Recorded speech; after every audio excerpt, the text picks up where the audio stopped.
Sabay-sabay natin alamin ang mga kaganapan na nangyayari sa ating bansa.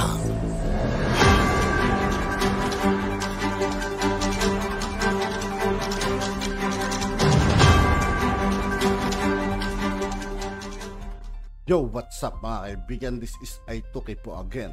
Ngayon nandito ulit tayo sa channel ni Kabayan News PH. Dito naman ulit tayo magbibigyan ng komento at reaksyon. Pero bago ang lahat ng yan mga kaibigan, sa lahat ng hindi pa nakasubscribe kay Kabayan News PH, mag-subscribe na po tayo at huwag niyo rin pong kalimutan mag-subscribe dito sa aking channel. Simulan na natin mga kaibigan, let's go!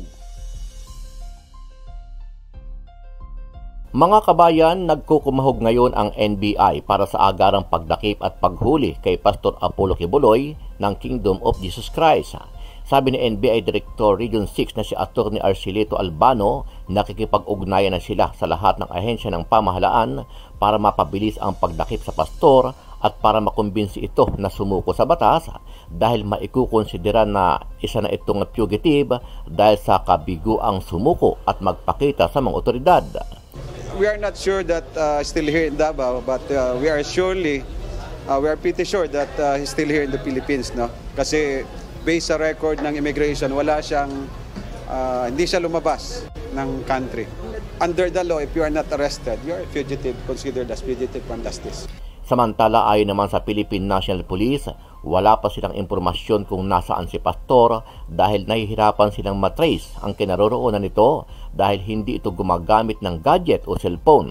Gayunman dahil sa bisa ng arrest warrant na inisyu kay Quiboloy, kahit sinong individual na makakita sa kanya ay pwede itong arestuhin.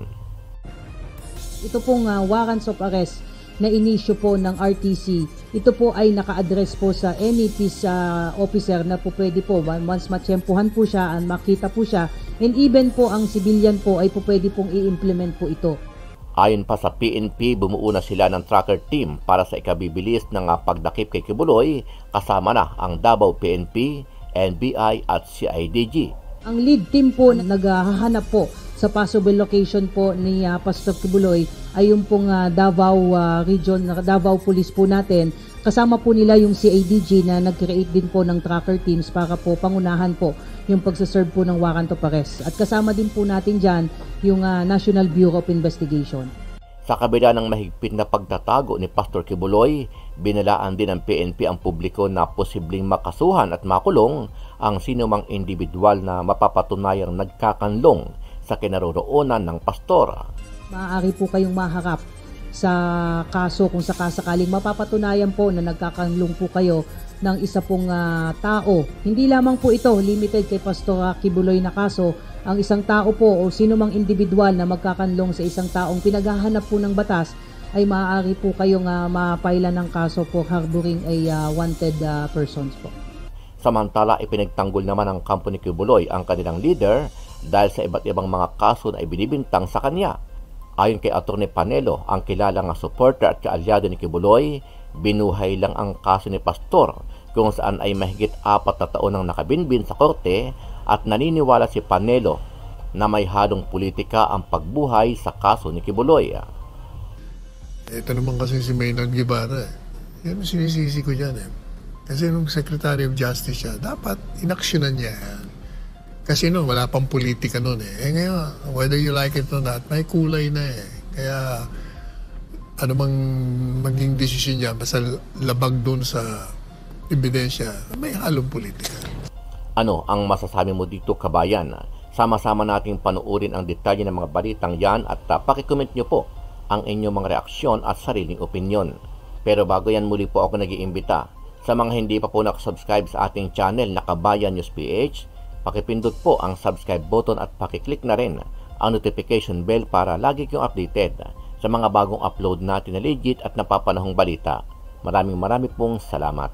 Dalawa pang kapwa akusado ng religious group leader na si Apollo Kibuloy sa kasong child abuse ang sumuko na rin sa National Bureau of Investigation 11 pasado alas 9 ng umaga nitong Huwebes, April 4. Noong Miyerkules ng hapon, unang sumuko ang dalawa pang akusado habang nahuli naman sa kanyang bahay ang isang barangay captain. So when they knew that they have already a warrant of arrest and they don't want that they will hide all the time while nakapende itong kaso. So they turned to us, just like yesterday, may dalawang nag-surrender.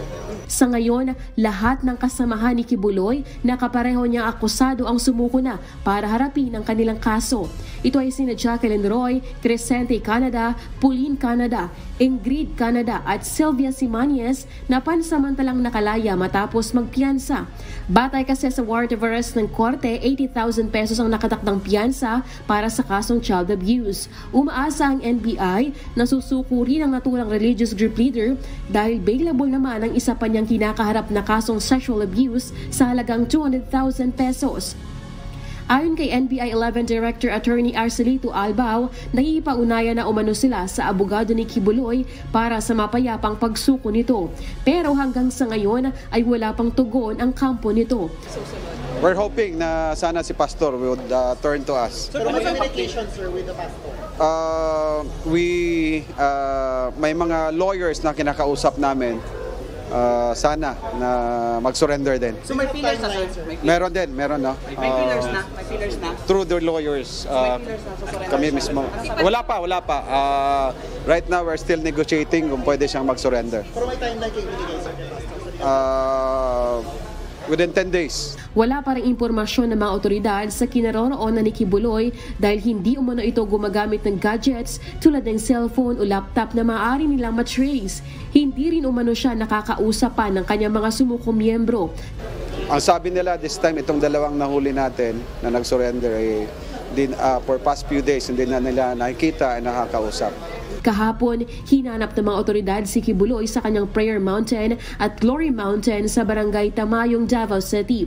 Wala rin ito sa kanyang resort sa Samal Island o sa KOJC compound sa Buhangin District. 6 hanggang 7 properties ni Kibuloy ang nakatakdang puntahan ng tracker team para magsilbi ng warrant of arrest. Umaasa ang NBI na nasa Pilipinas pa si Kibuloy dahil walang records ng paglipad palabas ng bansa ang private plane nito. Pero sa ngayon, itinuturing na ito na wanted fugitive sa bansa. We are not sure that still here in Davao, but we are pretty sure that he's still here in the Philippines, no? Kasi based sa record ng immigration, hindi siya lumabas ng country. Under the law, if you are not arrested, you are fugitive, considered as fugitive from justice. Hindi pa rin natutunto ng Davao Police si Kingdom of Jesus Christ founder Apollo Kibuloy. Ito'y kahit pinuntahan nila ang 3 property nito sa Davao. Gayunman, naniniwala ang pambansang pulisya na hindi pa ito nakalalabas ng bansa. Ayon kay PNP Public Information Office Chief Police Colonel Jean Fajardo, mayroon silang tracker team na naghahanap kay Kibuloy. Ang lead team po na naghahanap po sa possible location po ni Pastor Kibuloy ay yung pong Davao Region, Davao Police po natin. Kasama po nila yung CADG na nag-create din po ng tracker teams para po pangunahan po yung pagsaserve po ng warrant of arrest. At kasama din po natin dyan yung National Bureau of Investigation. Sinabi pa ni Colonel Fajardo na obligadong humarap sa otoridad si Kibuloy para sa kanyang kaso at hindi pwedeng abogado lamang nito ang laging nagpapakita. Ang warrant of arrest po ay inisyo laban po kay Pastor at yung kasama po niyang akusado. Dapat po siya po ang sumuko mismo para mapasailalim po siya sa jurisdiction ng korte. Kasi bailable naman po itong kaso niya, kailangan po niyang personal na magpakita po sa mga kinaukulan para ma-process po yung kanyang bail. Nanawagan din ang PNP sa mga supporters ni Kibuloy na isuko ng maayos ang kanilang founder. Ang pakiusap po natin, ma'am, sa mga supporters at mga kaibigan po ni Pastor ay sana po tulungan niyo po kami na makiusap po kay Pastor na harapin na lamang po itong kaso po na ito at maging mahinahon sa magiging proseso po ng kanyang pagsuko o kaya naman po ay kung sakasakaling siya po ay matsetsempuhan ay definitely po ay i-implement at isi-serve po itong warrants of arrest.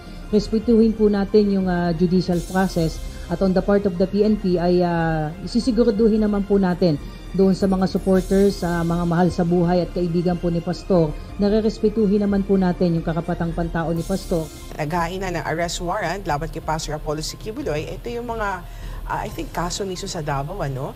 Ngunit hindi nila nahanap si Pastor matapos ito sinabi ni Attorney Archie Albao, Director ng National Bureau of Investigation ng Davao City sa isang panayam na si Pastor, and I quote, will be considered a fugitive of justice. What's your take on this, Attorney Sal? Kasi sinabi din ng kanyang abogado, si Attorney Israel Itotorio, na not yet a fugitive because he questioned the finding of probable cause before the DOJ hands. There is still serious doubt as to the validity of the warrant issued against him. He cannot yet be fully classified as a fugitive. Alam mo, may problema nga sila dyan kasi niresolve yung kaso. Nakapending yan, di ba? Dinismiss. And then, pinahila sa DOJ. Nakabinbin na 4 na taon. Alam mo ba na may mga desisyon ng Korte Suprema? Failure to prosecute. Pag nakabinbin, di ba, merong mga kaso sa ombudsman ng tagal bago ipinahil. Dismiss. O may problema kayo dyan. Ito naman kasi si Maynard Guevara. Yan ang sinisisi ko dyan. Kasi nung Secretary of Justice siya, dapat inaksyonan niya. Kasi wala pang politika nun . Ngayon, whether you like it or not, may kulay na . Kaya, ano mang maging desisyon niya, basta labag dun sa ebidensya, may halong politika.